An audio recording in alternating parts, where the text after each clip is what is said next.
All right, so we have kind of a two-part question. It's interesting too because these questions came in at the same time. How are beings formed, and do they die, or are they born?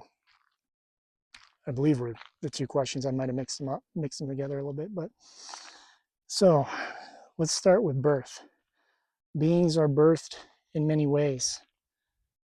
The normal, natural way, sexual intercourse and activity, leads to procreation, co-creation between a masculine and a feminine energy. Masculine and feminine energies are there to co-create more life, come together through choice. Now, galactics do the same thing. Now, all galactics? No, not all galactics. Some galactics.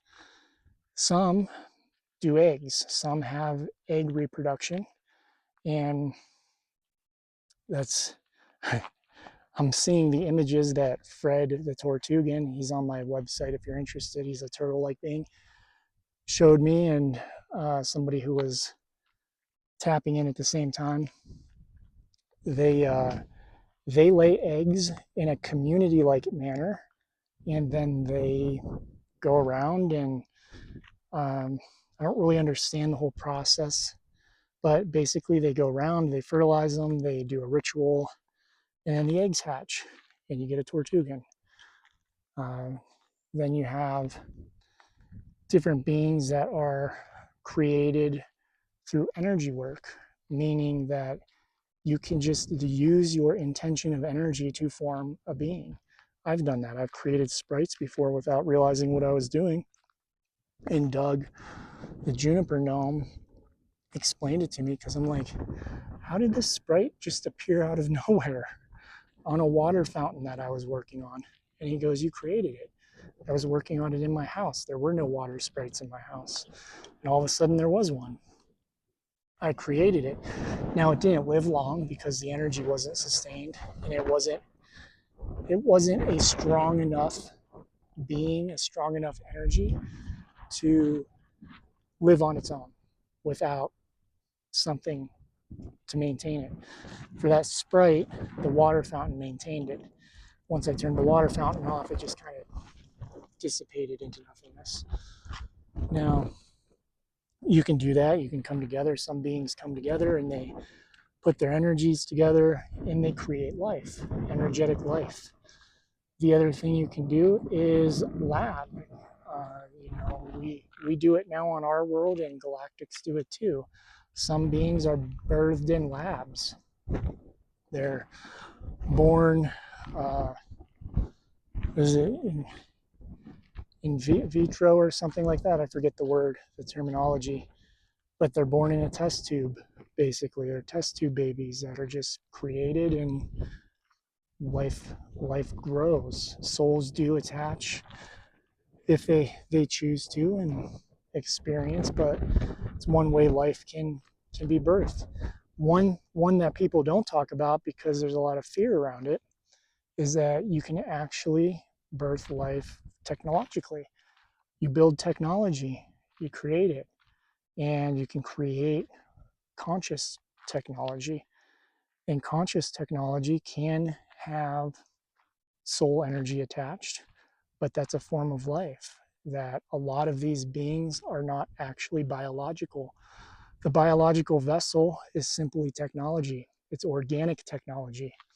It's organic technology that we use, that our soul attaches to, and we experience life. Well, there's artificial technology, non-organic and organic technology too. Robots type of scenarios. And a lot of beings out there are mechanical in nature. And I've met many, and the ones I've met aren't to be feared. There's no malicious intent to them. That's all programming and different portions of society trying to create negative timelines around technology. But that is one way. Now, do they die? Yes, everything dies. Doesn't matter what it is, everything dies. It's a state of the universe. It's a state of existence. It's a matter of when. When? How long do they live? Well, some of them are immortal compared to us. We would consider them immortal because when will they die? Who knows? It might be the end of the universe. It might be when the universe ceases to exist. But do they die in the sense of their organic bodies? Yeah, many of them. Many of them only live a few hundred years, some less, some far more. Depends on the species, the being. And then the mechanical components of it are something that can affect it. Like if something's mechanical, it could potentially live forever. They're popping C3PO into my head. I rewatched some of the Star Wars movies recently. I'm slowly working my way through them again. And what I found interesting is I'm like, C3PO and R2D2 have lived so long, so long in the history of these stories from the time they were created. And that's technology now. You could argue, is that real life? Because they're mechanical. But if anybody had a conversation with them, you would probably say yes, that is a form of life if you didn't know that they were inorganic. If you didn't know that C3PO was inorganic and you had a conversation and he had a human voice that he was using, it didn't have that metallic sound to it, you would never know that he was inorganic because he's conversing with you back and forth just like anybody else. Now, there are all certain tests, certain things you can do to figure that out, but the idea is that is a form of life. It's a form of energy. Energy is everywhere. Everything is alive. Everything. Even the things that we think are dead, are lifeless, are without consciousness, still alive. Rocks, sticks, this picnic bench. There might not be a lot of energy there, but there's some life to that when you think in terms of just the energy of the universe. Now, is that life capable of communicating? Maybe not. Is it capable of experiencing? Maybe not. But there is energy there.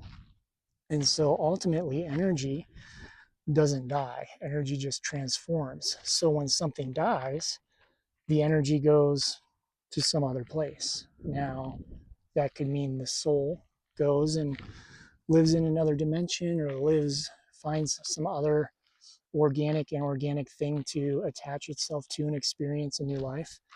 But the soul energy will just be potentially immortal and never die because it transmutes and transforms after death and potentially never die until the end of the universe. So, do they die? Depends on what we're talking about. The physical bodies, yes. What if they can maintain the physical body indefinitely, replacing parts, replacing organs, doing things? There's technology to do that. Like galactics have technology to extend that life. Some have choice. They just decide, hey, I'm tired of experiencing this. I met a conscious mechanical being once, and I was like, well, when would you move on? It's like when I decide to. When I choose that I'm done, we shut the machine down and I go somewhere else.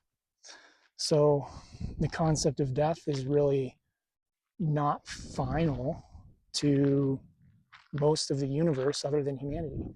Humans have this finality around death when there is no finality around death. It's transformation from one state of existence into another. And really what it is it's birth. It's a rebirth.